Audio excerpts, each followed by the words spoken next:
रात का समय था। आसमान में बादल गरज रहे थे और बिजली की चमक पेड़ों की परछाइयों को और भयानक बना रही थी। गांव के बाहर फैला था काला जंगल।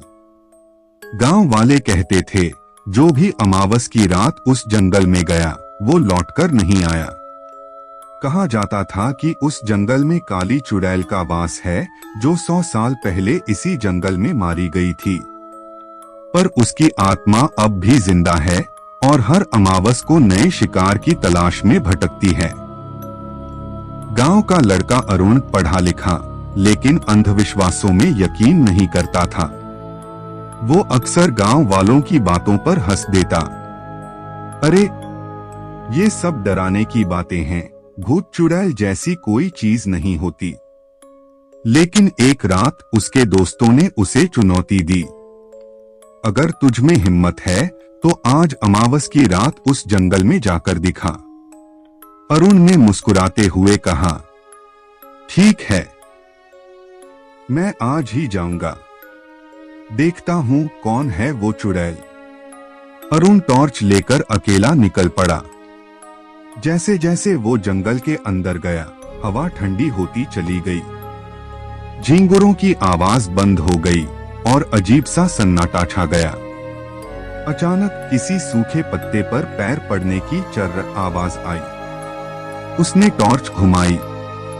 कुछ नहीं था, लेकिन पीछे से एक धीमी फुसफुसाहट सुनाई दी।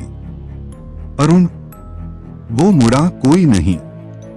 उसका दिल जोर से धड़कने लगा, पर उसने खुद को संभाला और आगे बढ़ गया। जंगल के बीचों बीच एक पुराना पेड़ था।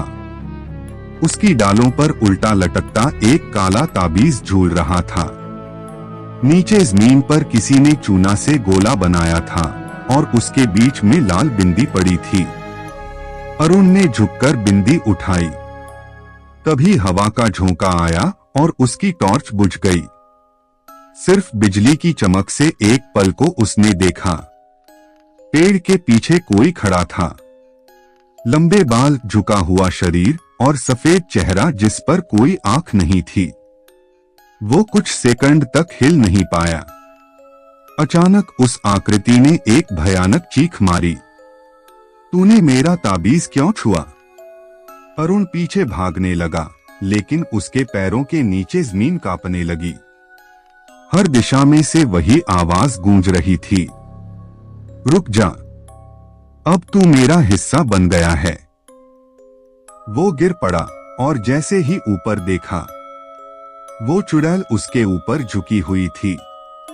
उसकी जीभ जमीन तक लटक रही थी और आंखों से काला धुआं निकल रहा था। अरुण चीखते हुए बेहोश हो गया। सुबह गांव वाले जंगल की तरफ गए। वहां सिर्फ अरुण की टॉर्च पड़ी थी और जमीन पर सफेद राख का एक गोला बना था, जिसके बीच में लाल बिंदी रखी थी, ठीक वैसे ही जैसे पिछली बार किसी और के गायब होने पर मिला था। गांव वालों ने फुसफुसाते हुए कहा, काली चुड़ैल ने फिर एक आत्मा ले ली। रात फिर आई। जंगल के किनारे एक परछाई दिखाई दी, लंबे बालों वाली, अरुण के कपड़ों में। वो मुस्कुरा रही थी और पेड़ से वही ताबीज फिर से झूलने लगा। हर अमावस एक नई आत्मा। स्क्रीन काली, बैकग्राउंड में चीख और हवा की आवाज।